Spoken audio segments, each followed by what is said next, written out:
Mason, and with me is Mary Brotherton, and we host All Things Books and Publishing. It has been a very busy 2.5 weeks. First of all, I talked about this some on my live this morning. I got this email from a gentleman named Chris Habosky. And at first I'm thinking, something's not quite right because the antenna went up and I'm going, okay, is this somebody that's trying to spam us, that's trying to do something nefarious? But actually it turned out that my friend over on the west coast of Florida deals with this group all the time. Chris runs a Equi Solutions, and Equi Solutions is an equestrian barn. It's a nonprofit, and they work with businesses, they work with traumatized children, they work with people with PTSD to help folks learn how to adjust, to work as a group, to heal from trauma.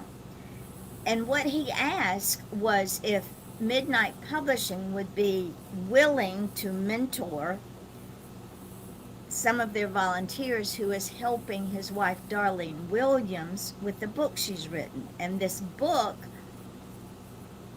teaches parents how to deal with children who have been trafficked, who have been abused, who have been traumatized in some way. And I told him, I said, we will do one better. We will edit, format, and publish this book for you and do the cover. Well, they were ecstatic. So we are moving forward with this project. To me, this is another God wink moment because never in a million years would I have ever had reason to communicate or reach out to these folks. God does things in His time, and I don't know where this is going. All I know is that if Mary and I don't jump on this, God may not be happy with us. Am I right, Mary? Absolutely. And this is something that I've learned as a writer, and just in general.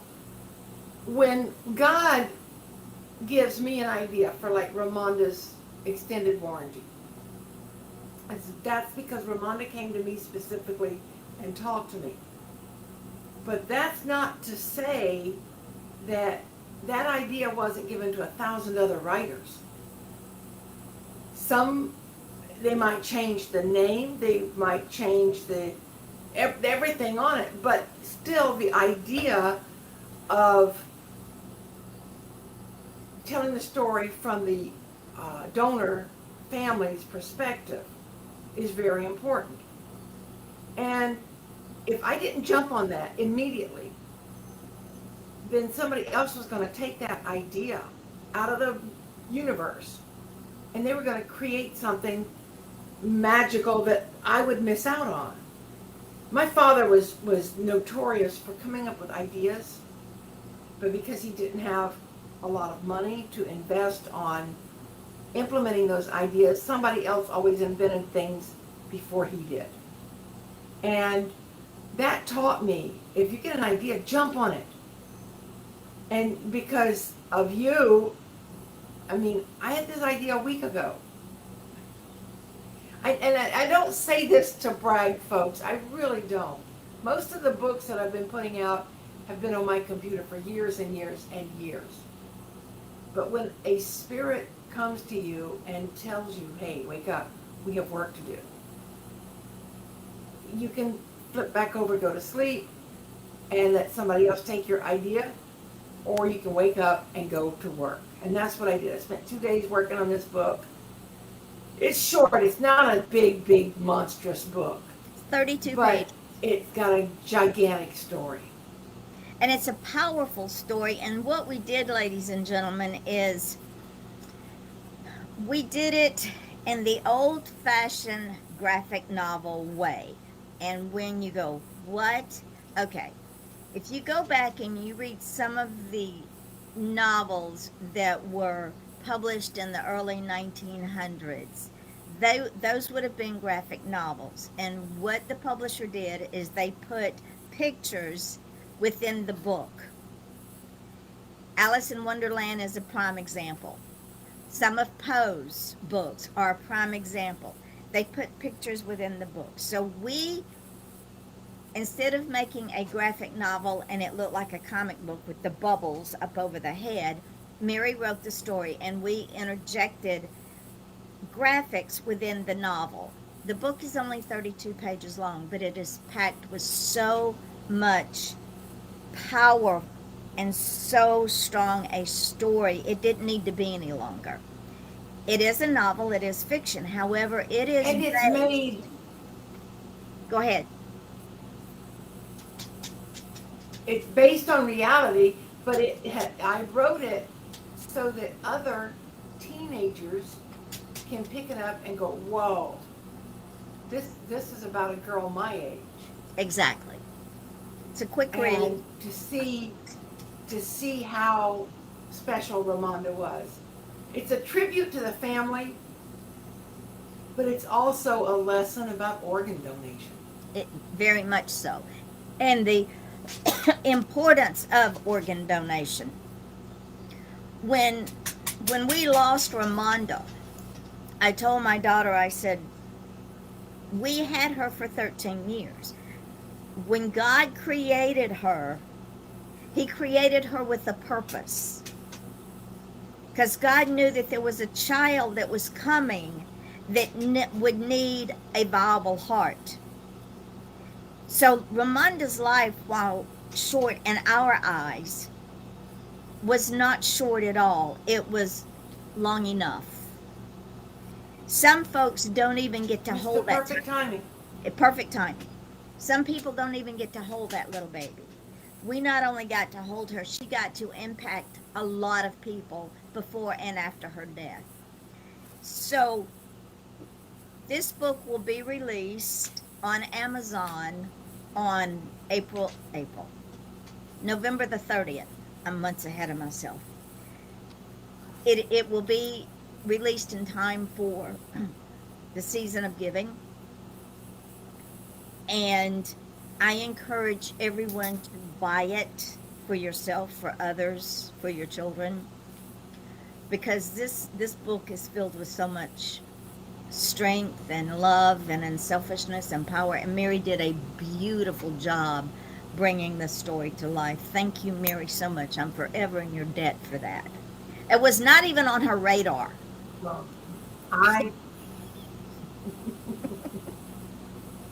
No, it was not. I had to stop everything. I know that a lot of people kind of poo-poo the idea of talking to dead people, or they think you're just crazy.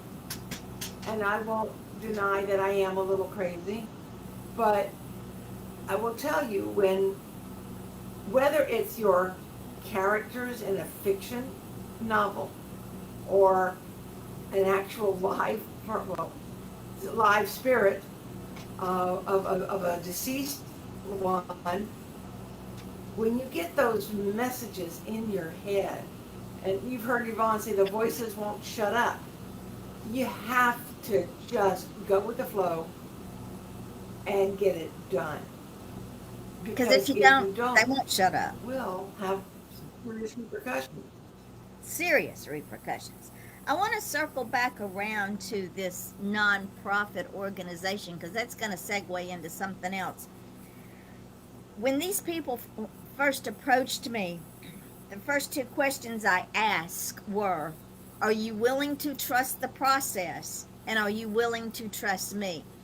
In this business, it is very important that you trust the process. Well, they came back with a resounding yes. I mean, it was yes all the way across the email almost, that they trusted the process and they trusted me. In this business, and I know I can't say this enough until it gets in folks' head, I've been in this business for 20 years. I was in this business when this business was considered lower than people. indie authors were looked way down on. They were not read. They were laughed at. They were maligned. They were, oh, so you're self-published. You're not good enough for one of the big six. I'm still here. A lot of people are not. There are a few of us that are still here and we're still writing because we broke that stigma of, oh, you're self published, you're not good enough for the big six. Yeah, we're still here. So I saw the morphing of indie authors. The first books I published was on Lulu, and that is a royal pain. A royal pain. And then Amazon said, okay, well, we're missing out. And when my publisher died, again, a God moment, we're here today. So when I ask, and I'm not asking frivolously, I'm dead serious. Mary will tell you I'm serious as a heart attack. When I ask, are you going to trust the process and are you going to trust me? And you tell me, yes, I take you at your word. But when you start questioning everything that I do, I am about ready to cut it off and say, go find somebody else because we are getting so busy. I am not going to babysit people that say, yeah, I trust the process and then try to second guess the process. It's not how we have to work here. Am I right? Yeah, but Yeah, but. you are so right. And you know, people do the yeah, but. Yeah, I trust you, but could you just change this one little thing? I had somebody one time ask me, could you take the eyes from the image on page 4 and put those kinds of eyes on the image on page 48? No. And you wouldn't ask a fine artist who paints or does watercolors or uses pencil and you know, pen and ink or whatever. You wouldn't ask them to change the image. I mean, what has happened is Yvonne works fast because Yvonne doesn't sleep. True. I don't know how she survives. She hardly eats. She hardly sleeps. She subsists on puppy dog tails and coffee. But she does what she does because she doesn't have anybody else to answer to. There's nobody saying, well, could you make me supper? Or would you come look at this. I mean, yesterday, God knows I love my husband. And God knows, yesterday I was talking with Yvonne on the phone, going over a book, or 2 or 3, and my husband comes in and he stands on the other side. Yvonne couldn't see him, we were on the phone. But he stands on the other side of the computer with that little boy look on his face. Like, I got a frog in my pocket. I just have to show it to you. So I said, Yvonne, hold on a minute. What's the what, Curtis? I got a joke. Can I say it now? I said, hold on, Yvonne. Curtis wants to tell us a joke. So he read this joke on his phone. It was cute. It was funny. We both laughed. But, and I don't care if you live in a house with your mother, your brothers and sisters, your boyfriend, girlfriend, husband, wife. I don't care what your relationship is, even if it's a college roommate. They are going to have demands that might not feel like demands. I mean, that, like, Curtis didn't look like he was going to explode if I didn't let him share that joke, but there are times that someone else is going to need attention. Yvonne is fortunate in the fact that she lives alone. And I know that there are pros and cons to that. But as far as her work with Midnight Publishing, we benefit. The authors benefit from her insomnia or whatever. And I want to say quick about trusting the process. I might not be so quick, I'm sorry. Because, y'all, I'm not gonna say I'm cured, but I'm less of a control freak than I was 2 months ago. I'm less of a micromanager, and I'm more of a trust the process, release it, let it go. I had somebody, and I know that some of you know that I once managed a not-for-profit, and it would have a magazine. So, and people, I allowed people, I didn't make assignments and say, oh, you must write this story my way. I wanted everybody to be different. So somebody wrote something, actually he wrote it on Facebook, and I asked him, can I snag that and use it in the magazine? Well, he was delighted because that actually at that point made him a published author. And it was about letting go. And I remember this often when somebody says, well, Mary, you just need to let go and trust the process. What he had written was, when you take your garbage out to the street for pickup, or if you live in a rural area and you have to take your garbage to the landfill, it doesn't matter. You put something in the trash, and you don't go back and dig through that trash, except on very rare occasions. But you don't go back through that trash and pick up the piece that you threw away and look at it and go, I'm not ready to throw you away yet. And especially if you put it out for pickup by the garbage truck. You put it out, you put the can on the street, and you come home back in the house and put your feet up or whatever. You're not going to go out at 3 o'clock in the morning or 11 o'clock at night, open up your garbage bin, pull out that piece of trash and go, I have to hold on to this a little bit longer. I'm not ready to let go. You put your trash in the trash and you let it be trash. And Yvonne kept telling me, Mary, you've just got to let it go. You've got to trust the process. I have, and I know this is true for other writers. I can't be the only person who feels this way. When I write the words, like I wrote, if I could be a butterfly, a dragon, a giant, a mermaid. I wrote those books because the words were burning in my head. I needed to get them out. But while I'm writing it, I'm imagining, oh, do this and do that, and the mermaid this, and the giant, and all these things in my head.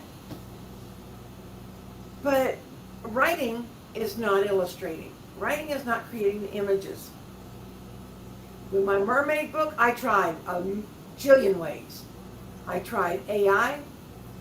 I tried painting. I tried just drawing outlines. I even tried to hire somebody.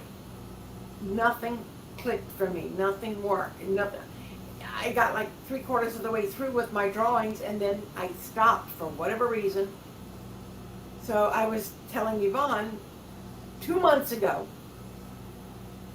all I have to do is finish these drawings, and then I can give you my mermaid book. And she said, why don't you just give me the book and let me illustrate it? And my thought was, no, I've already done so much work on it. No, you might not do it the way I envision it. No, I can't. This little whiny girl came out. And Yvonne said, well, do it or don't. I don't care. But if you want me to do it, I'm happy to do these images for you. Y'all don't know what that book did to my heart when I first saw it. The eyes on the cover, and then she started doing videos. That made me super happy because they're just adorable. Within 4 weeks, I'm I'm pretty sure I've got my timing right. I sent Yvonne 6 books of varying lengths. And almost all of them had been on my computer. I think there were 2. Too Many Rules. Grandfather book, I forget the other one. Sharks. Sharks. Sharks Bite, Writers Write. Those were 2 relatively new. I'll say within a year I started writing those books. Everything else was on my computer and had been for more than 10 years. One had been on my computer for 35. And within 1 month, 30 days, 4 weeks, Yvonne had turned all 6 of those into beautiful children's books. If I didn't already trust the process, I do now. And I understand how hard it is for most writers to just release it and say, let it go. And not go back to the garbage can and keep checking on it. Don't give your manuscript to Yvonne and then email her, how's it going? You got to give her a minute. Don't email your manuscript to Yvonne and then say, oh, by the way, I wanted to tell you, I really would like it if you could make the images this way. And if Yvonne feels the need, especially with children's books, and this was something that she and I had a long conversation about, we both believe in making the books as diverse as possible. But there are times that the images speak to the publisher in a different way. And I will tell you, I am tunnel vision. We get this little tunnel and we think, okay, this is what my book needs to look like. It must look like this. And Yvonne's over there going, new. How many of us, especially children's writers, we want our books to be like the little golden books with a cardboard cover. They don't make them like that anymore unless you pay extra. And you can pay extra, trust me. We want to have the Happy Meal of books. You get a book and you get a prize. Why isn't the book a prize enough?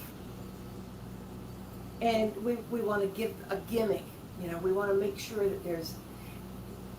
At Cocoa Village, we saw this. Almost every children's book author had a table full of what I will call tchotchkes. They had stuffed animals you could buy. They had 3D printed animals you could buy. One woman had crocheted animals you could buy. You can always buy, but why not sell your books? Why are you reselling someone else's work? So there are times that it's good to have these additional items, but with Midnight Publishing, if you will just trust the process, trust Yvonne to not, she'll take your little tunnel and she'll expand it, because she has been in the industry, she's been in the business, and even before she became the publisher at Midnight Publishing, and before she was an indie author, she was in business. From the time you were, what, 5? 5, You were yep. answering your father's business phone for him? Yep. So she's been doing marketing all her life. And if you can't trust the process, trust Yvonne. And The also, not-for-profit that reached out to you, who said, yes, we trust you. That's partly because of the person who recommended her. true. They trust that person. so, if you don't know Yvonne, but you know me, trust me. I mean, she's never, in the 20 some years I've known her, has never steered me wrong. In fact, when Mary was getting ready to start her nonprofit, she called me and said, "This is what I want to do." And one of the questions that I ask, which I also ask people that say, "Oh, I want to write a book," one of my first questions is, "How hungry are you?" And you may go, "What do you mean, how hungry are you? How bad do you want this? What are you willing to sacrifice? What are you willing to do to make this happen?" And if you get a "yeah, but," that tells me you're not in 150%. You're only in maybe 80%. Mary just went black on me. I came back. She came back. So the thing you have to understand is there has to be a hunger there. There can't just be, "Oh, I'm thinking about writing a book." Well, we all know about intentions. That's the way the road to hell is paved, is with good intentions. There's an old saying in an old Star Wars movie that I say regularly, and so does Mary. Mary told Luke Skywalker when he was training Luke Skywalker to be a warrior, and Luke Skywalker kept saying, "I'm trying," and Yoda says, "Do or do not." There is no try, because trying is not a commitment. When you say, "I'm not going to," that's a commitment. When you say, "I'm doing it," that's a commitment. When you say, "I'm trying," you're sitting on a fence. And it's like I told Mary last night, the only thing you're going to get on that fence is splinters in your butt. That's it. So when someone hands me their book, understand, I treat that book like I would treat someone's trust with me with their child. And people that know me know that I tease about putting children in a pot with vegetables because that's my sense of humor. But I will never allow a child to be hurt, to be misused, to be abused, or to be upset in any way. I may discipline them, because without discipline, children just run awry. And that is the same with books. When you hand me that manuscript, I will protect that manuscript, but understand that there is a whole wide world of people out there. What you see in your tunnel vision, which is about this big, is not marketable. We have to follow the trends. We have to see what people are reading, what people are interested in, how to market a book to a mass audience. A, adults for their children and for their grandchildren and for their friends' children, and B, to the children, especially in children's books. Children have to be able to relate to a book. And I'm going to tell you something else. When I read the Dick and Jane series in first grade, I wanted to pitch it out the window, and I was 6 years old. It's boring. See Dick and Jane, run Dick, run Jane, run Dick and see Spot? No, thank you. Our children are so advanced now because they start school almost by the time they start walking. So when they are in pre-K and in kindergarten, they're already reading on a second or third grade level. You have to be able to keep their interest. And this is what I have to tell people. The graphics have to be right. And as a professional photographer, I'm going to tell you, you send me a graphic that will not pixelate or that looks like something out of a third world country, it's not going in that book. I'm sorry. I don't care how much you like it. I don't care how much you love it. It is not going in that book because I would not put it in my own book. It's just the way it is. I'm very persnickety about, because not only is it your book, it's my reputation that's on the line. And if I'm not going to put it in something that I would put in my book, I'm certainly not going to put it in yours. So ask yourself, how hungry are you? Are you willing to trust the process? Or are we going to fight from now until hell freezes over? Because if we are, I'm sorry, I can't help you. I have to get tough, because Mary and I talked last night. And both of our guts say that probably this time next year we'll be up to 100 authors. And each one will get attention individually, but I cannot spend 6 months. Individual. That word. But I cannot spend 6 months going back and forth with an author that refuses to budge. And no other publisher will do that either. If you don't want to trust the process, then maybe you need to go somewhere else. Am I right, Mary? You're 100% right. And I can tell you, when you finally, if you get a big 6 publisher, by the time they're ready to lay that book out, it's gone. Well, first of all, it can take up to a year, sometimes longer, to get a book out, because you send this book and it goes through typically a committee, and they have to decide, okay, well, we've committed, we're going to do this, but what if we change the title? And some authors are really stuck on their titles. What if we rename the main character? We don't like his name or her name. Oh, that's heartbreaking sometimes. In fact, I had to do that with Steep Steps. Not because of a publisher, but because of my husband. He was my last editor, basically. So he's looking at the book and he goes, "Oh, you cannot have this person named that." I'm like, "Why not?" To me, it was just a name. I thought it sounded good. Well, he explained in very intense details why I couldn't name this character the way I did. And I'm not going to get into it. It's very personal, actually. But if you want to know more, email me and I'll tell you in an email. But once I changed the name, the character actually came to life. He looked, sounded, and acted differently than he did with the first name that I gave him. There is power in what we name our characters. And there are certain reasons that characters are named the way they are. But if you're working with a big 6 publisher, or even with Midnight Publishing.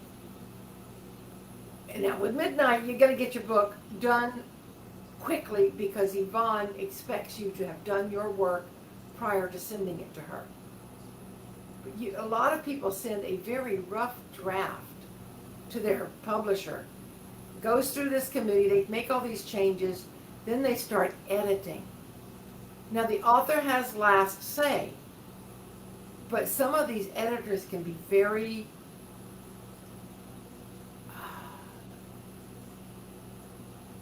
persuasive.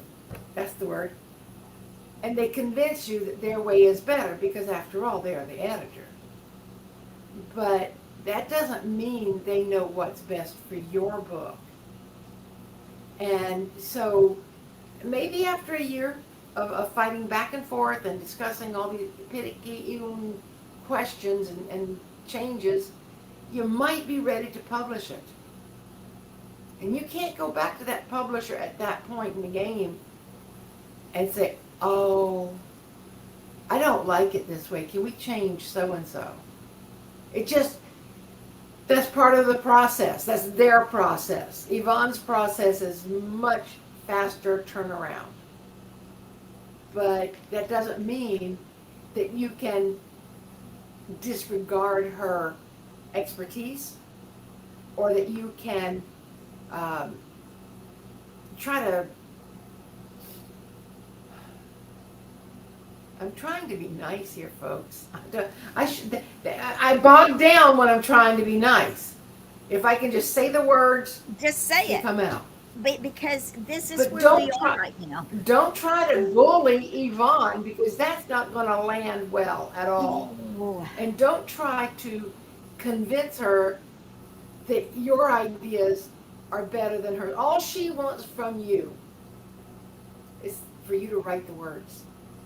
If it's a book that, well, it's gonna require a cover illustrator, but if it's gonna require any illustrations inside the book, that's something that Yvonne will take care of. If you've got the illustrations, they have to meet her expectations, because these aren't just Yvonne's expectations and requirements. She's not saying, no, I'm not going to use your picture because I want to put mine in. It's a matter of what will carry your book farther. Amazon won't allow anything under a certain resolution. And that's, I'm taking notes today for our future classes. As I think And they about also right have, words. they have Anyway, for children's books, they also have specific, what they call bleed lines. And if you are outside of that bleed line, they will kick it back every time. And what the direction that I Midnight spent a year trying to make it do what I wanted it to do. Because dagnabbit, I'm in charge. I'm in control. I don't let go. I don't give up. I am tenacious, and by God, I am Mary. You must listen to me. I am she who must be obeyed. And how well did that And work out? Amazon just laughed. It worked out extremely well, because after a year of fighting, I gave the files to Yvonne, and Yvonne had never done a children's book up to that point.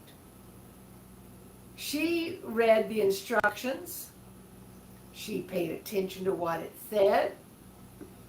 Within, I want to say it was 12 hours, but I'll give her the benefit of the doubt and say 24 hours after I gave her that file and everything she needed, the book was up on Amazon.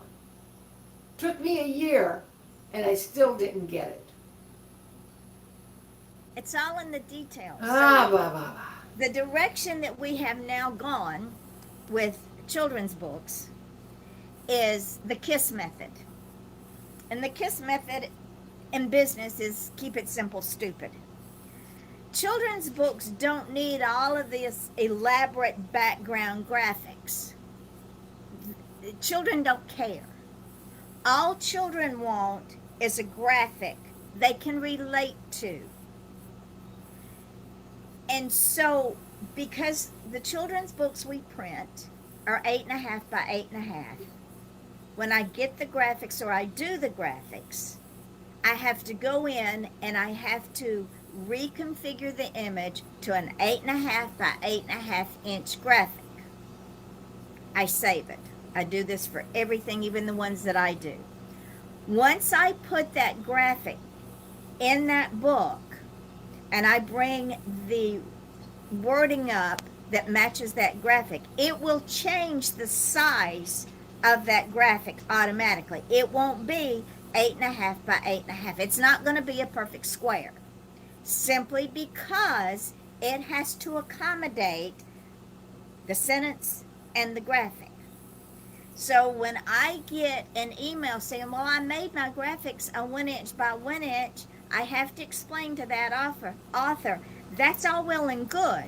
But when I get it, I have to reconfigure it, because I'm not going to spend a month trying to fix the graphics to fit the book, to fit Amazon's guidelines. I know their guidelines.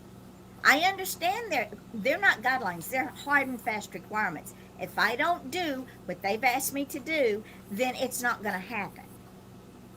So when Mary gets her children's books, or my other children's authors get their children's book, and it's not a perfect square, don't come back at me saying, oh, but I did this, because I will explain to you, this is the process. This is what works. This is how it works. This has been proven over and over again, and we're not changing it because it isn't broken. So if you're anal about a perfect square, keep the graphics out of your book. Just saying. Yep. it's the way it works in this industry. Everything is not perfect in this world. Even books are not executed perfectly because we are human and because there are different dynamics. A children's book may have one line underneath the graphic. It may have two lines because it fits that graphic. When I do their children's books, I try to put a graphic with every line or every other line. Sometimes it's 4 lines because it goes with that graphic. When I am doing graphics for the books, I study that book. That book is on my mind all the time. That's why one of the reasons that I quit sleeping, because I see things from the words. The vision of Midnight Publishing is not tunnel vision. It is, how can we draw in the market? How can we stand out instead of blend in? We started the trend of using realistic graphics because the trend is the same dull illustration, one-dimensional in the books. I see it over and over again. I talked with Mary and I said, you understand that by us doing what we're doing, we have become trendsetters. People are going to see these books, and pretty soon you're going to see more and more books in the marketplace that are similar. Because Yep. when we were in Cocoa Village, we had people looking through our books astounded. They thought they were photographs. And I said, oh, this looks like so-and-so, and this looks like so-and-so, and oh, this looks like so-and-so's grandfather. And that is because we try to be as realistic as possible. We want to engage that child and that parent and that friend to be able to say, I can relate to this graphic. It's not some one-dimensional flat graphic. It pops with the words. Am I right, Mary? It does. And we actually had adults buying the books, and we would ask them, who do we, because I always like to personalize a book when I sign it. Who would you like for me to sign this to? Me? What? You're not buying this for your grandchild or your niece or anybody? No, this is for me. Adults love these books too. And it's because they Because speak. there's message. Yeah. When Mary messages in the books and the images. When Mary sent me Too Many Rules, we knew that it was going to be a stranger danger. It's very subtle. It never talks about stranger danger.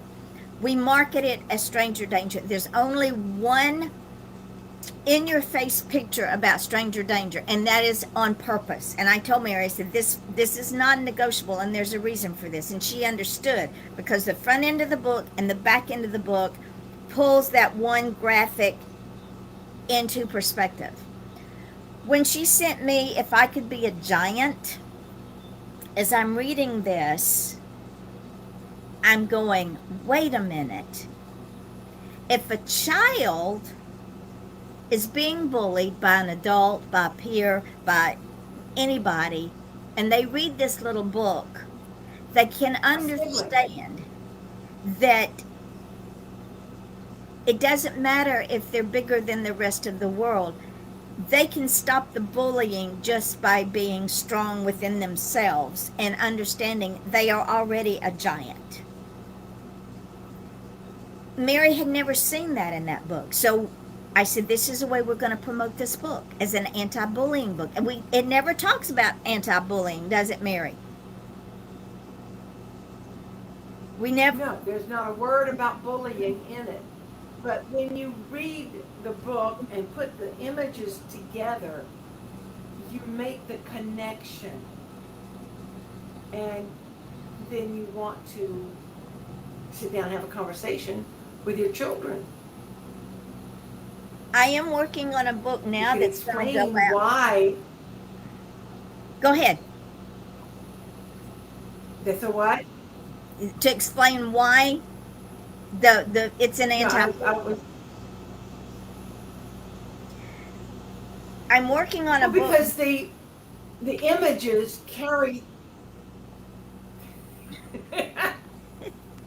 Go ahead, finish your sentence. I know there's a delay. There's a little lag here, so it's a little difficult. No, all I'm saying is the images carry the story. And, like that one of the little boy that starts out, if I was a giant, nobody could make me cry. Well, why is he crying, Mommy? Exactly. And then Mom can open up the conversation about him having been bullied. And it's also got the opposite of, if a child is doing the bullying, the child can see the effect of what happens when they are bullies, or even an adult.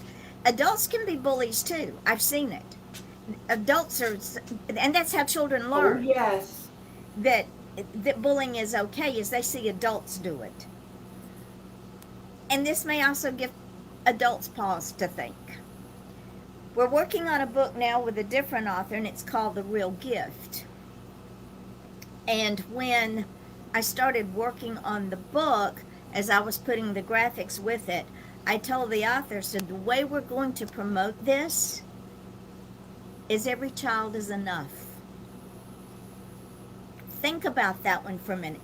Children sometimes grow up believing they're not enough. They don't make up their bed right, they don't do their work in school right, the teachers don't think that they're smart enough, the parent doesn't think that they're behave enough. You're being bad today. That is such a negative content. A child is not good or bad. A child is a child. Their behavior may be good or bad, but a child is not good or bad. So this little book called The Real Gift teaches a child that they are the gift. And in reality, children are gifts. They are loaned to us by God. And when we don't treat those children like the precious gifts that they are, serious things can happen. If somebody gives you a piece of crystal or a painting that's worth millions of dollars, you're not going to do anything to that art object to tarnish it, to make it less than it's worth, to break it so it can never be repaired, to destroy it, because it's worth something. It's worth its weight in gold. The same thing with a child. A child is priceless. They're not like puppy dogs. You can't just shovel one off and go get another one. That's not the way children work. When a child leaves, for whatever reason, there's a hole that can never be replaced. And believe me, I know this from personal experience. We have to treat, and the children are our future, so we have to treat our children like they are that priceless object. And this book explains that a child is enough, and for a child to be told you'll never be enough is wrong. Your thoughts, Miss Mary?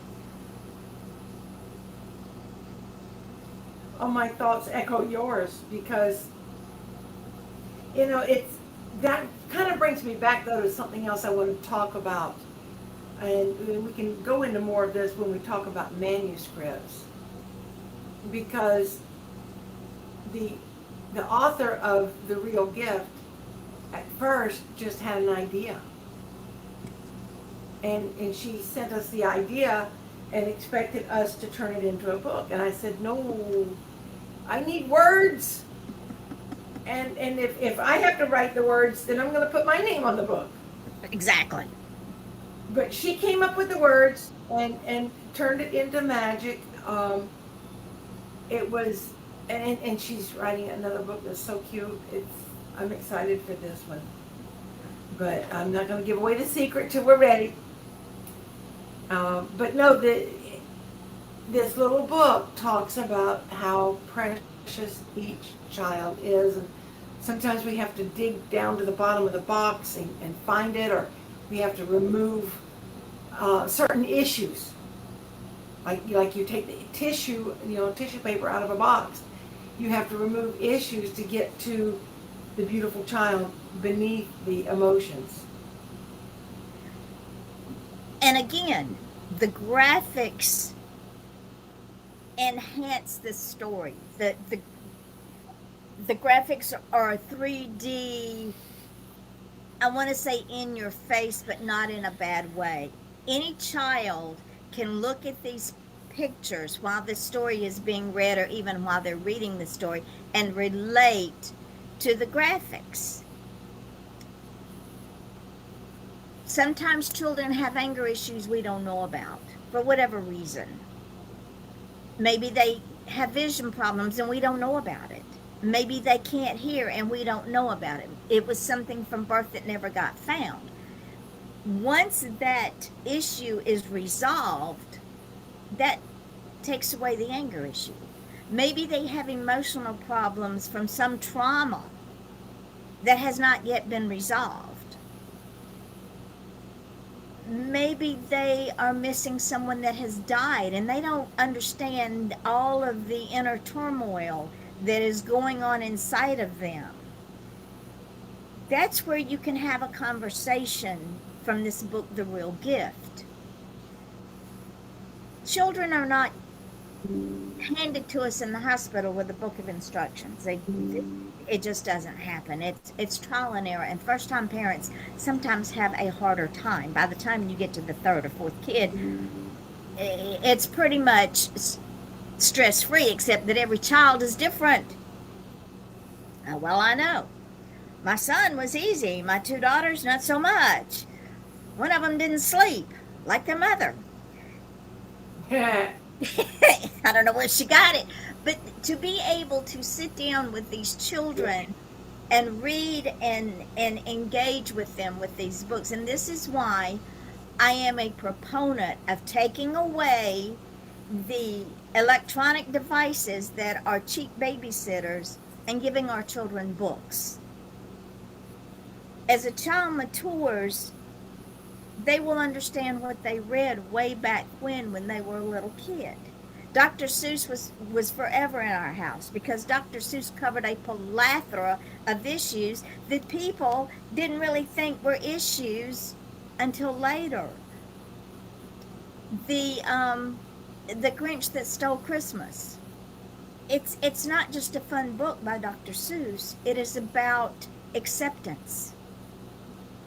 It is about accepting someone who's different from us, being able to see beyond the exterior and looking at the interior. It is about someone who loves someone, and because they were made fun of, they didn't know that love was reciprocated until years later. There's so many messages in that story that we tend to forget it's not just a story. The same thing with our children's books. There's always a message there. Right, Mary? Yeah.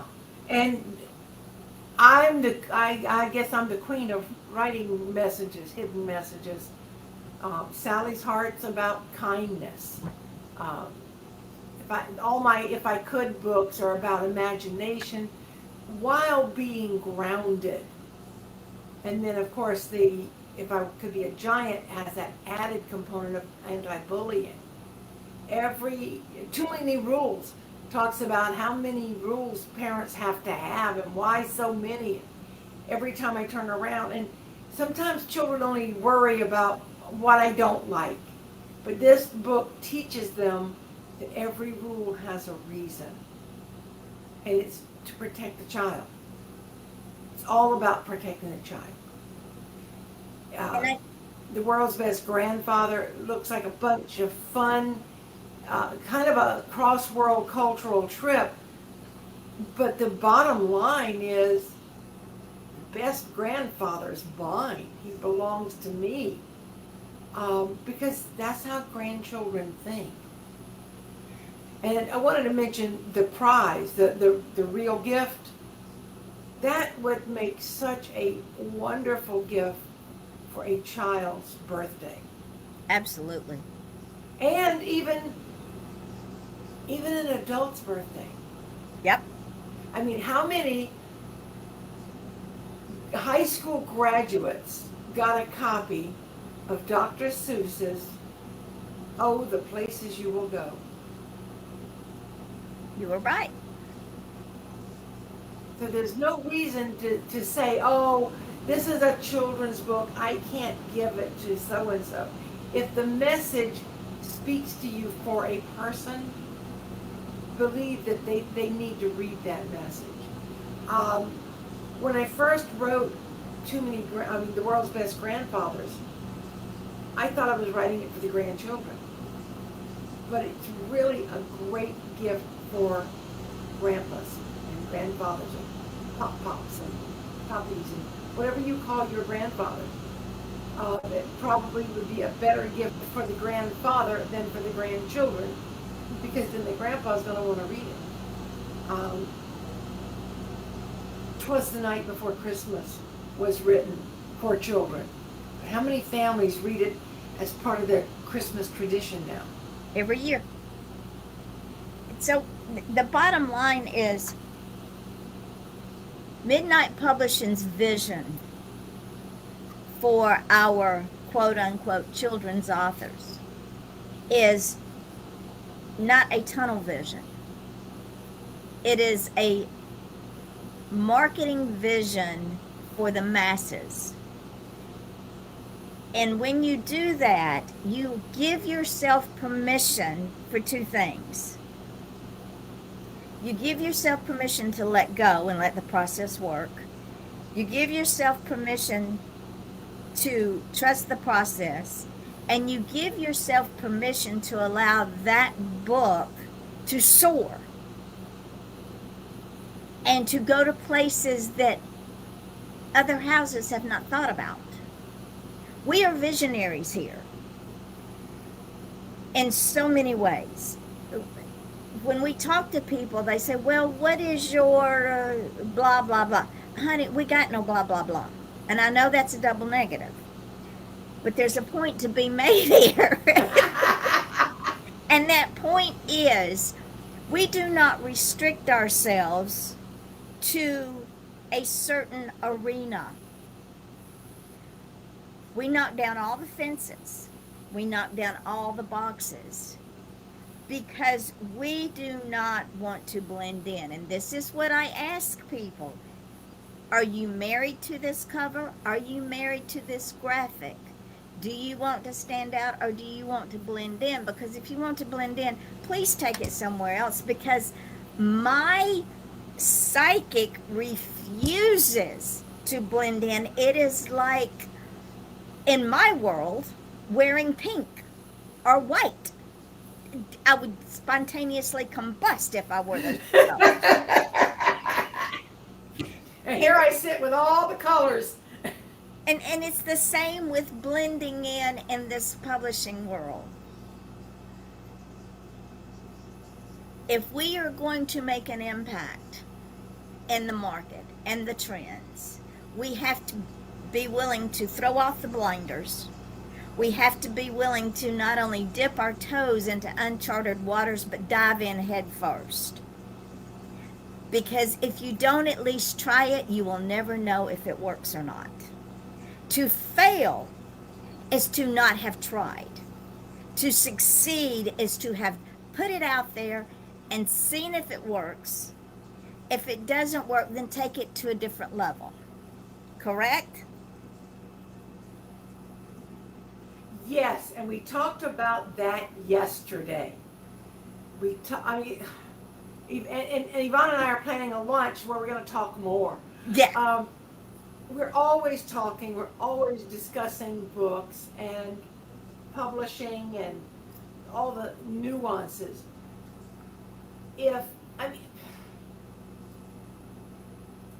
Nobody that I know of is out there making those 7-second shorts that are getting worldwide attention. More than 17,000 views. 107,000. And they've only been out for a couple of weeks.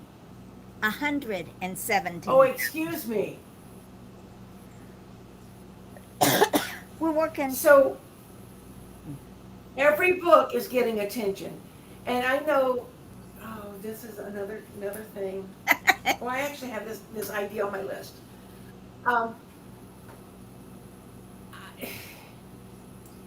the minute that you put your email address out there for the world to see, or you connect an email to your Facebook page or other social media, the sharks start swimming. They smell new indie author. Ooh, this person must have a lot of money because and if they don't, it doesn't matter, I'm going to take it anyway. They start sending you emails and telling you, hey, your book, I found your book on Amazon, and I noticed it doesn't have very many reviews. You don't have much traction. I can help you. I will market your book for you. Oh, thank you very much. My publisher already does that.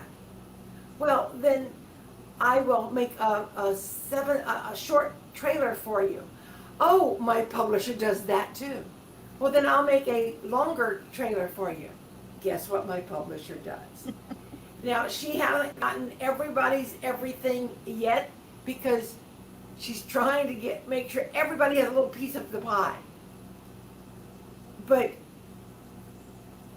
at Midnight Publishing, we get our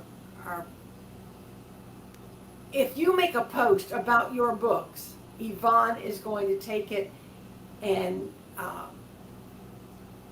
weaponize it. She's going to turn it into a video. She's going to do something to make it pop and make other people know. Or she might just share it exactly as it is. And this is something else that we do here at Midnight Publishing. Almost all of the authors who are very active share one another's posts. We don't always do, and I will tell you, I am guilty of me first and me only sometimes. But I do try to share, especially if I see that, like, Andrea is on a radio show, or Sherry got an award, or Gwendolyn's stuff was picked up in Ireland, or whatever. If I see that they're doing something that's really noteworthy, I will share that.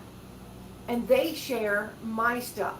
So that means our reach is expanding. It's not just me talking to myself anymore. Because everybody has different people on their social media. And there she goes writing again.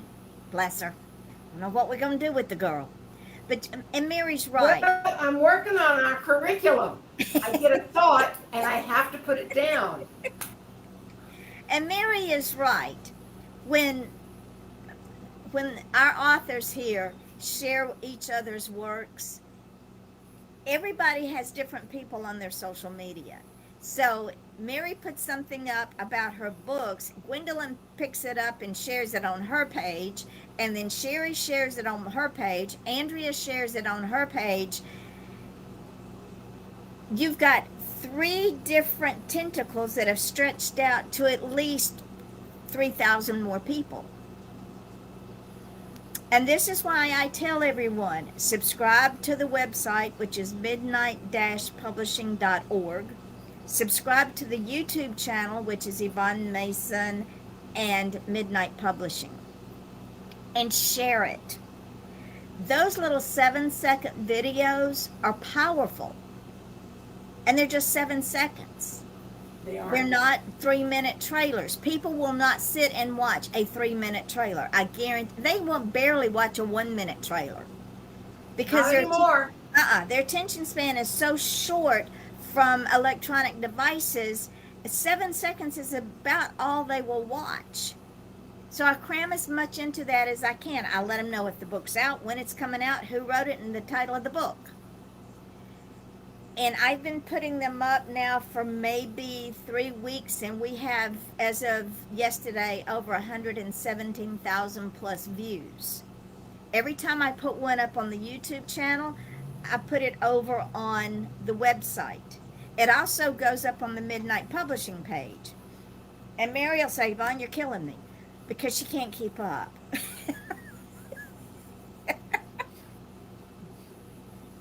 But all she's doing is taking what I've already done and made it exponentially better. But, you know, we can't all have insomnia. Sure we can. It's real easy.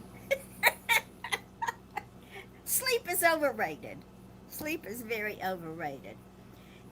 So I guess our bottom line here is, as of this month, and I did not realize it until Gwendolyn put a post up yesterday, that on November the 30th of last year, her book, September's Chill, went live.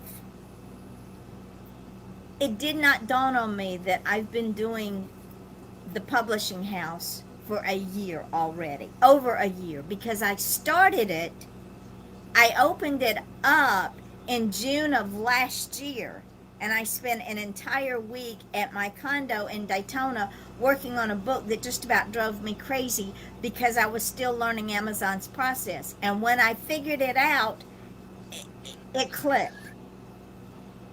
So we've been in this business almost 2 years, Mary. 2 years in June. No way. Yes. 2 years in June. This And I just joined you in August. in August, and look how far you came. It's a God thing. I know this. I cannot believe. Yep. Be 2 years in June of 26 No, that this no doubt in my mind. that we have been doing this. And the thing is, ladies and gentlemen, it has grown slowly, which was the right thing to do, because there was a learning curve on my part. I put my books up, I put Peggy Engler's books up, Andrea sent me her books. So I used all of those books to hone my craft. And then other people started filtering in. And now we have this nonprofit. I don't know where we'll wind up with this thing. The journey's going to be so much fun. If you have not gone over to equinesolutions.com, do. If you've not gone over to anxietyfreeme.com, go over there.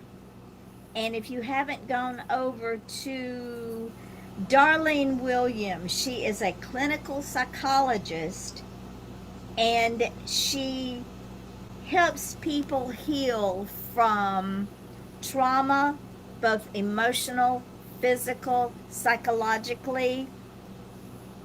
She helps them heal from that. And this Equi Solutions teaches people how to work as a group. When I read this morning, they even have businesses that send their people over to Equi Solutions to role play and to learn how to work as a group. I've had horses. I owned horses. They The are team building. That's cool.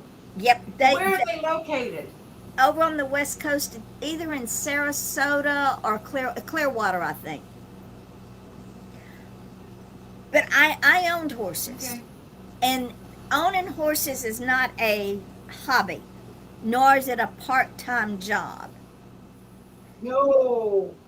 When you own horses, it's a 24/7 dedication. They have to be shod. They have to have their shots. They have to be worked. They have to be fed. Their stalls have to be mucked. And you're going, how do you muck a stall? Okay, when you muck a stall, that means you take all the horse poop and the straw out of the barn, put it over in the compost pile, and lay down fresh. Because if you don't keep that stall clean, then their hooves get rotting hooves. It ruins their feet. If you don't work a horse, then that horse thinks it's wild again. So, and horses like discipline, and I don't mean beating them. I never hit my horses. Horses, they want to please you. They're smart. They're very, very No. smart. Extremely smart horses. But this is what Equi Solutions does is they teach people how to work as a team at this horse barn that has all of these horses. They also teach children how to trust the process because these That horses is so important. these horses trust these children. These horses somehow know that these children are traumatized. And they're very gentle with these children. So again, this came in God's time. And where we go with this will be a God moment too. I call it a God wink moment. In fact, I told Chris in my email to him that this Oh, was a God wink absolutely. moment. And that's all we're asking here is that all of you, when you say, Yvonne, will you take my manuscript and publish it, that you, I'm back to this again, trust, don't tell me you're going to trust the process and then try to second guess me. And not only will you have me putting my head in my hands, you will have me looking for something to throat punch. Because if I tell someone I trust them, I trust them. And I have a mantra that if somebody is more experienced at something than I am, I acquiesce to their experience. I don't try to second guess them. I don't try to tell him how to do it because they are the expert. We are the experts here. Mary and I both learned by trial and error over many, many years. Mary will tell you she was going to publish her books her way. Oh, yes. She was going to send them to a private printer. And yeah. And how many books have you got left, honey? I was going to find an agent. I would still be searching. I would still be wondering and waiting. And we talked about this earlier. If you go with a mainstream publisher, whether it's one of the big 6 or one of the smaller 20, you send them your manuscript and they will tell you, we'll have your book ready for you in about 18 months. If I send a manuscript to Yvonne and I don't have it within 18 days, I'm calling the ambulance. I'm doing a health check on her because something's wrong. It's more like 18 hours, depending on the book. Some take a little longer. And when she's backlogged, she's got 3 or 4 authors who keep sending her stuff, then that's going to, and I know at the beginning of the year you're getting a lot more people that are working on stuff now. So depending on the situation, it might take a little longer. But she put 6 of my books out in 1 month. That's not even one a week. That's one about every 4.5 days. You can't put a price on somebody who is doing God's work. And you might wonder, how is writing a book God's work? Well, I'll tell you. Yvonne made the comment more than once that we have been instructed to serve the Lord. And there are many ways. That doesn't mean you have to go to church and become a preacher. Doesn't mean you have to be in the church pew praying the whole time. Doesn't mean that you have to start a charity or work on a charity or volunteer at a food bank. Yvonne is serving by doing what she does for free. I am serving by being here to help any way that I can and lighten her load just a little bit. But I cannot stress this enough. When you trust the process, then you don't have to doubt the process. When you let it go and give it over, it's such a liberation. I wouldn't have, even though I had these books done, completed, just needed tweaking or formatting or whatever, it still takes a minute. But to do 6 in 1 month is mind-boggling even for me. And then when I get books like Ramonda's Extended Warranty that just pops up out of the blue and in 2 days is done, that puts a hold on what I've got working on. But I've sent her 1,000 words. I'm getting ready to send her From a Balcony. And then I can, those are the 2 most completed books. And then I've got others that I need to just throw together or revise or whatever. And I forgot what my train of thought was going. I think my train got derailed. I get excited. She does. What she's saying is, if she had It's just so important to trust. Finish your thought there, Mary. If I was doing it all myself, I'd still be doing it all myself. And I would have 1, maybe 2 new books out since August. But because of Yvonne,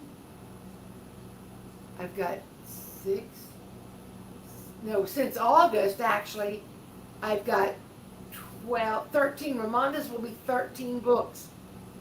And then 1,000 words will be 14. How long ago was August? September, October, November? 3 months, 4 months. 3 months. 12 books.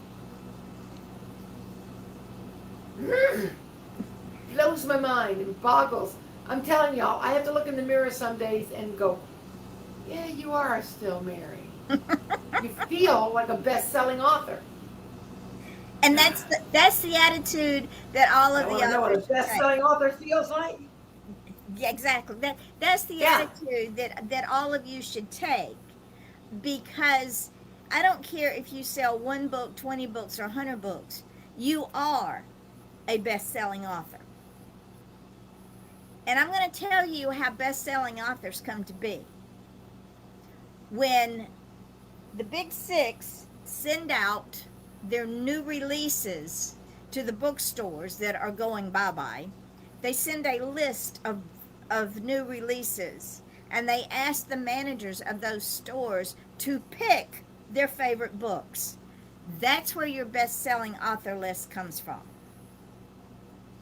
It's not how many books you sell, ladies and gentlemen. It is an attitude within your heart. It is an attitude Absolutely. of, I am enough. I do good work. I create good work. I am enough. If you sell 1 book or 50 in my book, you have succeeded. But if you come to me and say, I want to write but, or I'm going to trust you but, that's not the attitude of a best-selling author. That is the attitude of, I am putting conditions on this, and if you don't meet those conditions, then I'm not going to be happy. I got nothing. Because do you want to be right in your mind, or do you want to see your book be successful? And being successful means coming from this to going to this. Step out of the box. When you say, well, this jumped out at me, my question is, but will it jump out to a reader? Will that graphic jump out to a child? Will that graphic translate back on the printed page? Because the children's books are printed on glossy paper. And if a graphic isn't, the graphic on your computer or on your phone, and I get those all the time. Oh, this will make a great book cover from my phone. No, it won't. One day we're going to do a lesson in pixelization. You have to understand that what you see on your computer, what you see on your phone, does not always translate to the printed page. because the pixelizations are different. Camera phones are just that. They're camera phones. And Mary and I, both as professional photographers, will tell Yep. you it will not translate because it is not a camera. It's a phone that pretends to be a camera and pretends to be a computer because there's not enough room in that phone for them to put what they need to make it a camera. Correct? Correct. So please don't send me pictures from your phone. Oh, this will make a great cover. Oh, this will make a great graphic. No, I will tell you flat up, no. Because when I have to pull it up and Oh, I no, have to no, no, no. manipulate it, and especially if I have to do a Kindle cover, Kindle covers have to be stretched with pixelization. They have to be stretched 625 pixels wide and 1,000 pixels tall. And it looks like the cover has been changed. It has not. It's the pixelization because it has to fit on an electronic device. So when you send me something, oh, this will make a great cover. No, because once I stretch it, it's distorted. So just let Midnight Publishing do what we do. And just send me your manuscripts. Let us make magic. Because that's what we do. Now, you want to talk real quick about our plans for next year as we're getting towards the end of the year and our online workshops that we're planning? You want to give them a little brief sneak peek? Yeah, we have to work out all the details, which is why we're meeting next week for lunch, and we like to eat. But we're going to, and that's what I've been writing over here. I've been working on a list of possible classes. But we want to have, right now, I don't know, I'm thinking maybe once a month we'll have a class online. It'll be free to talk to writers about some of the things you need to know about publishing your book. Starting with what is a manuscript. You know, it's not an idea jotted down on a napkin, you take a picture of it and send it to us. It's not an outline. We'll talk in detail about how to make a manuscript and how to self-edit that manuscript, and whether or not you need an actual editor. There's all kinds of things that go into the making of a manuscript. We're going to talk about marketing your books and why Midnight Publishing is so phenomenal at what it does. We're going to talk about trusting the process and what it means to follow your publisher's guidelines and how important that is. We're going to talk about scammers and spammers. And we'll talk about some of the things we've talked about briefly here. We're just going to take it apart and drill down into it, talking about the images and the resolution, and also agents and other publishers, not in a derogatory way, but just our experiences. And we will encourage the people who join our little meeting online to participate in that conversation, share their stories and their good and bad stories about agents and publishers. And ask questions. And possible scams. Absolutely, we want people to ask questions. And we want to make sure that everybody goes away feeling that they got something of value from spending time with us. And why do we have to do this? I mean, what does that have to do with publishing? It's nothing, but it's part of our philosophy of serving. It's part of our way of giving back and paying forward at the same time.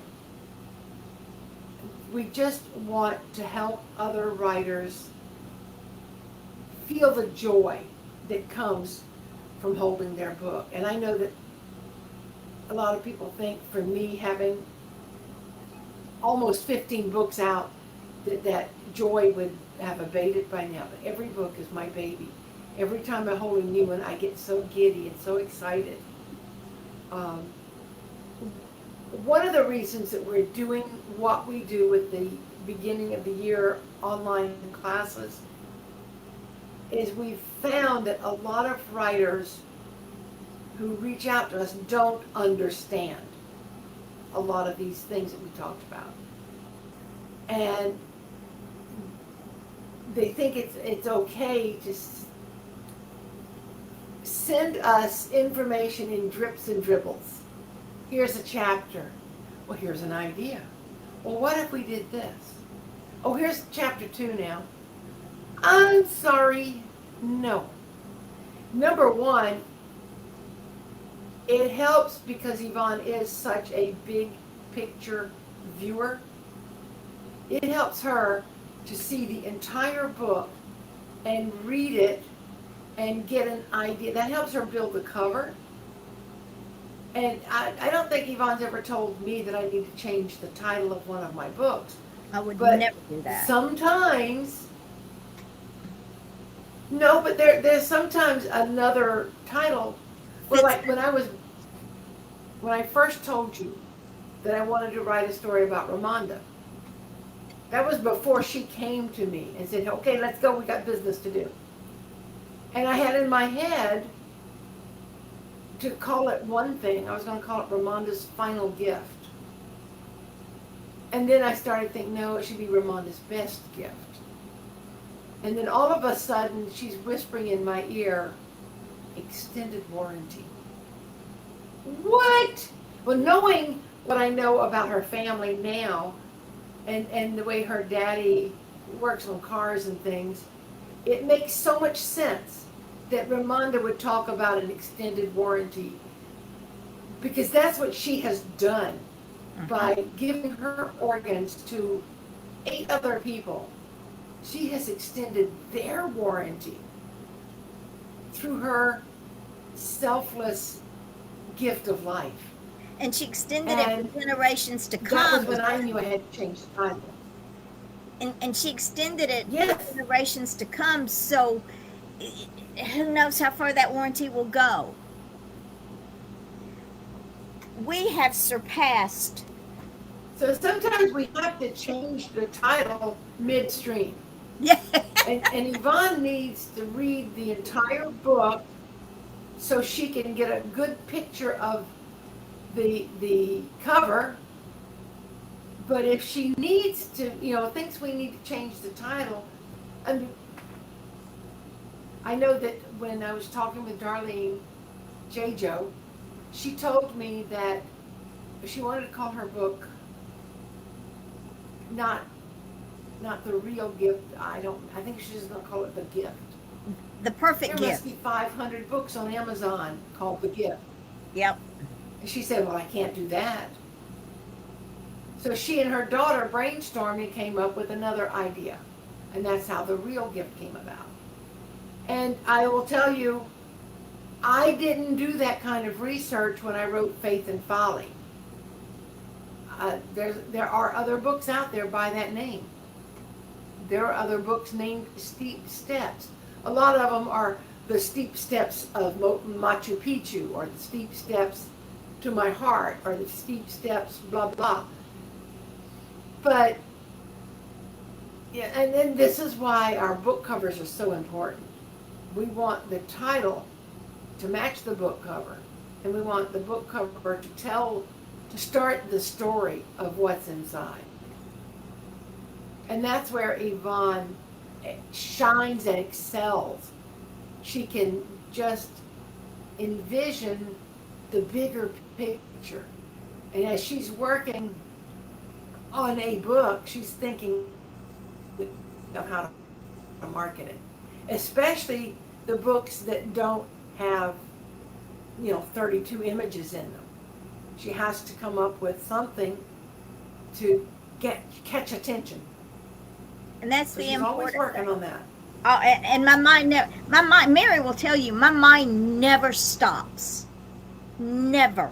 Even when I'm trying to sleep, it does not stop. And there have been times in the middle of the night when I've gotten up and It's gone back to my hard. computer. It's very hard. That doesn't happen often to me. I'm one of those. I'm an easy sleeper. Curtis has insomnia, and he has often told me, "I really am jealous of your ability to fall asleep as easily as you do." Last night I didn't sleep so well, and I was twisting and turning and flipping and flopping, and Curtis was watching television next to me, and he said, "What is wrong with you?" He said, "You never don't just fall asleep." I was literally moments away from getting out of bed and coming to my computer. And then sleep overtook, so I was able to go to sleep. But I've done that. I get up and I have an idea. Sometimes I can just write it down on a notepad. That's another There she another goes with class. another idea. Yeah.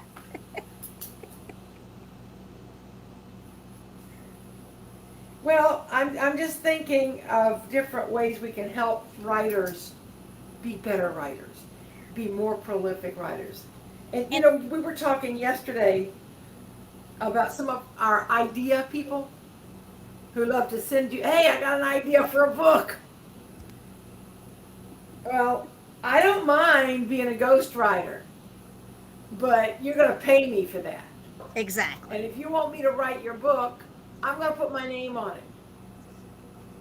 But there are a lot of ways that we can help our writers move from the think tank into the author's gallery.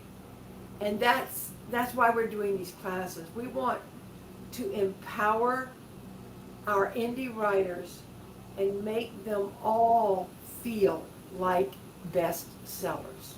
Exactly. And I can tell you, there are Another.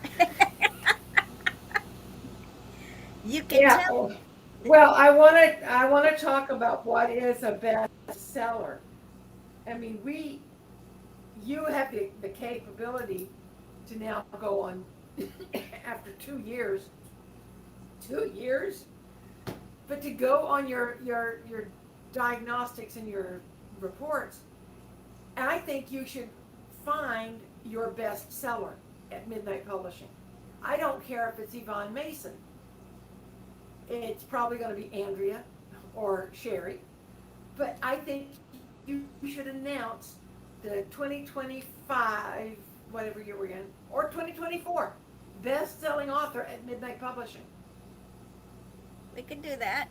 You give me the name of who it was and which book it was, and I'll make the graphic for it. Okay. And we'll send them like a certificate of accomplishment. But and the thing is, all of our authors are so accomplished, and it is so important, ladies and gentlemen, that y'all all understand. You are all winners, every one of you. Even those of you that sometimes I want to Oh, strangle, you're the all minute accomplished. the, the minute that we give our book to you, the first time we give you our first book, we become a published author. Yep. With a publishing house. We accomplish so much more than a lot of people have ever dreamed of. I mean, there are people who will tell you, "I am a reader, I'm not a writer." Okay, fine. And Yvonne, you were with me when I was signing books a couple of weeks ago. Yes, I was. You saw the joy on their face because they all immediately opened the book to see what I wrote. I don't just write my name. I mean, yes, there are many authors out there who sell autographed copies and it just has their name in it. That's it. Yep. I put who it's to.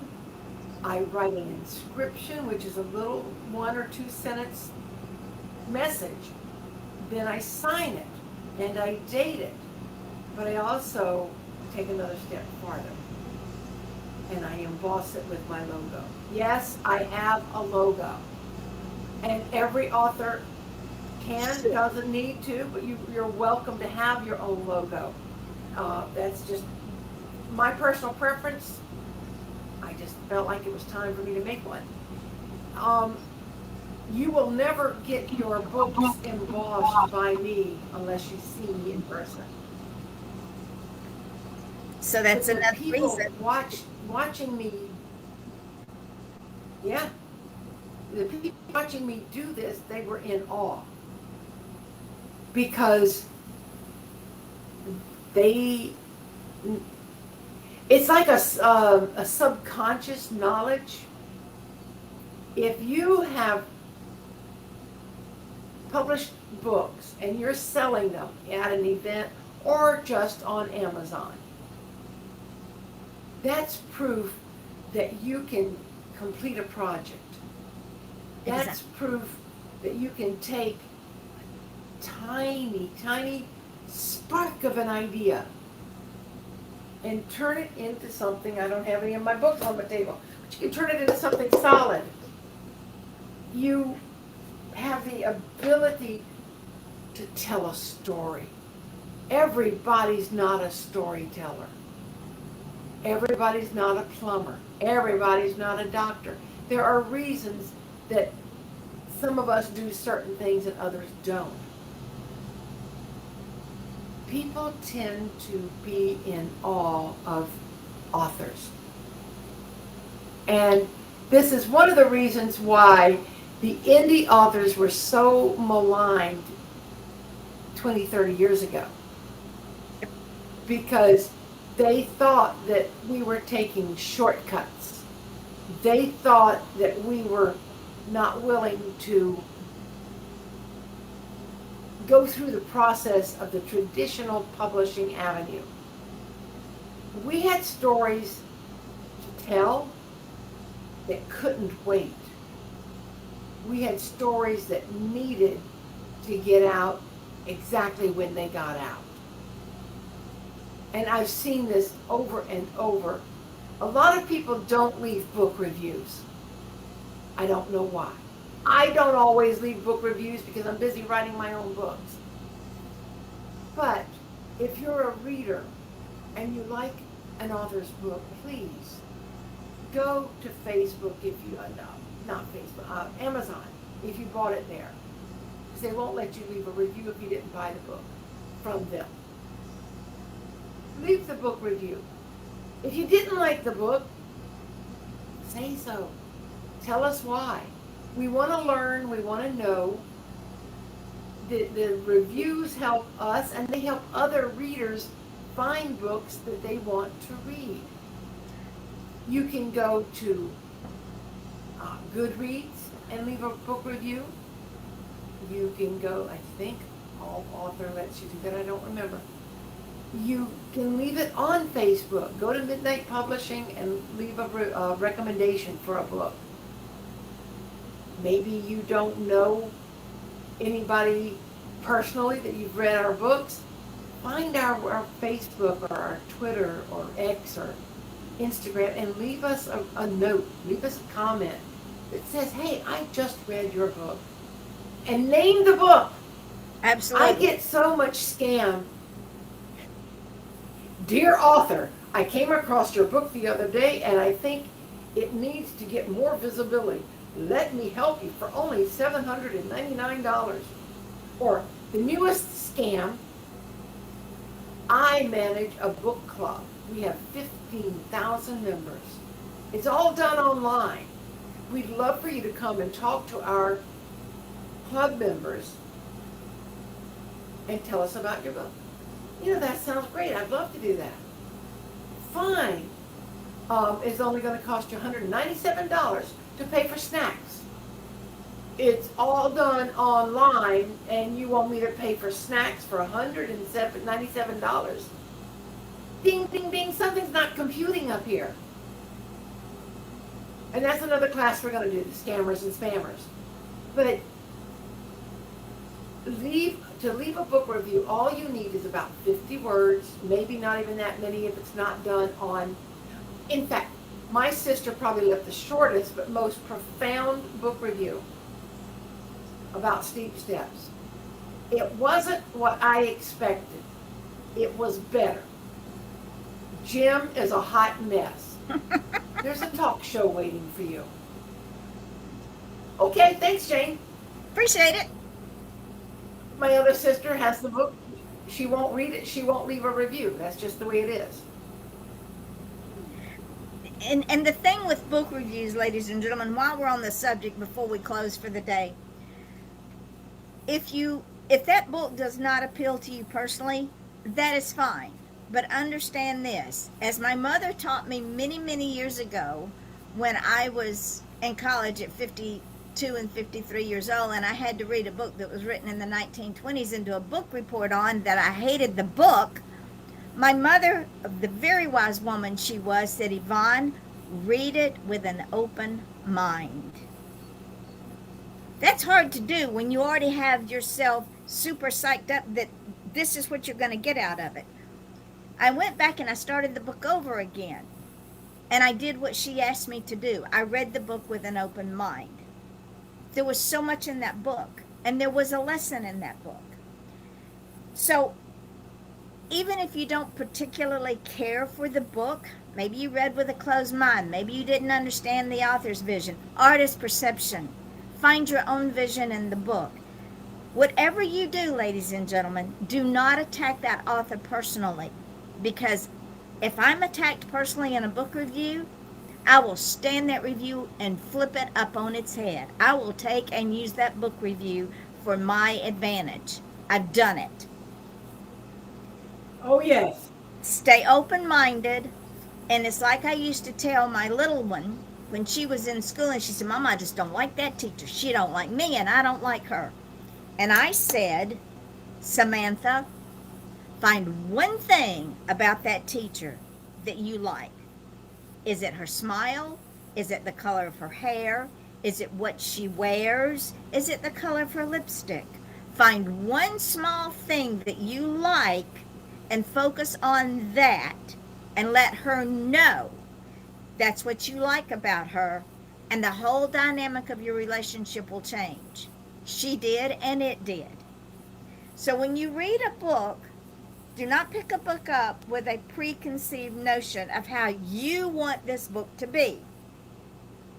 That's not the way books are written. Read the book with an open mind, because books are written for a mass market. Yeah, there's going to be some people that don't like the plot. They don't like that the hero was killed. They don't like the dress you wore to the ball. Those are minor things in the big picture. So read your books with an open mind. When I read that book written in 1920, it was about a woman who was married. And in that time period, the men could have affairs, women couldn't. And you stayed married no matter what. Her children were all grown. Her husband thought she was just a piece of the wood in the house and totally ignored her. She couldn't deal with the thought of a divorce, so she walked out into the ocean and drowned herself at their summer house. There was a story in that. There was a lesson in that. And so when I took a different route and a different perception, I got an A on the paper. Mary, you were going to say something. Yeah. I have read other book reviews before buying a book, or even after I've bought a book, I'll go back sometimes to leave a review, and then I'll read somebody else's. And this is especially true with historical fiction or historical retellings. There's always going to be one or two history teachers or whatever who come back and blast the author because she got her history wrong, or because the retelling wasn't exactly true to history. Sometimes we don't have the full story. We have to fill in the blanks and make it up as we go. But this one person really blasted the author, saying how inauthentic it was.